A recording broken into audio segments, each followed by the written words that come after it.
Hi, all you culture vultures. So I want to discuss the conclusion or the ending of a public speech. Now, it is just as important as the rest of the speech, even though it's a lot shorter and not as much time should be spent on it. It is still very important because there are marks allocated to this, and this structure and format also needs to be correct.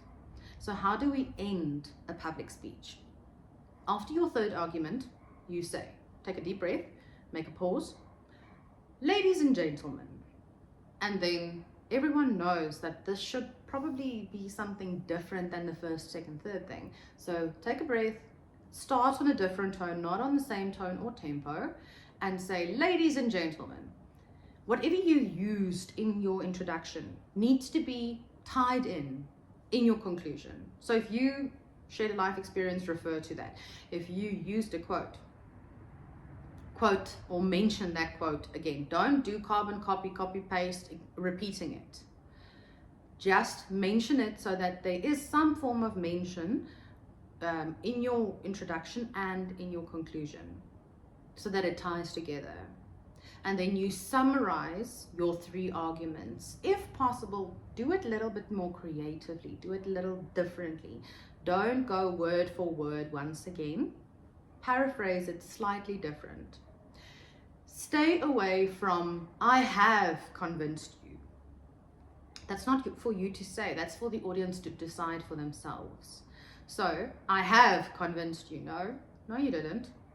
Be careful of that, because it might be polarizing to the audience and to the adjudicator. Rather say, I have proven to you that 1, 2, and 3.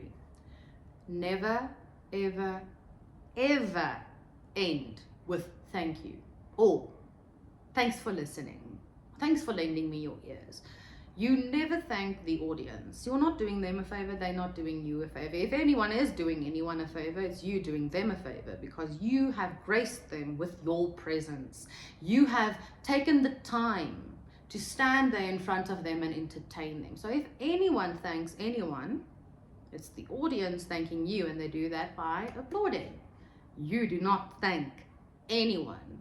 You say your last line and that's it. No thank yous. If you do that, it diminishes that feeling of self-confidence. So stop with your last line, do not say thank you. I know we're polite and we all have manners, but that moment that you step on stage or that you are meant to perform, you own that space. That is your space, that is your time, and people have to pay attention to you. So you do not thank them, they thank you, and by means of applause. So what I also advise people, when it comes to the last sentence, you can literally almost say anything in your very last sentence. It's how you say it, which ties everything together and ends off beautifully. So, for example, my last sentence in my speech can be, I like coffee. But if you merely say, I like coffee, and you stop talking, it's a little bit jarring. So, if you say, I like coffee, and you hold that space and you hold that pose, it feels more, everything's come to an end. So, whatever your last sentence is, break it down slowly, gently, stop. And then hold your last pose, freeze, load shedding, duh. Not like a deer in the headlights, but freeze on your last pose. And then you hold it for 2 seconds and then you walk off. I know we all want to get out of there, the nerves are exhausting and everyone's staring at you, but that's the correct way of ending it. So, I like coffee. 1, 2, and go. Don't run off. Don't be scared. Own your space. Give everyone the opportunity to have a last look at you, take in what you said, and then leave.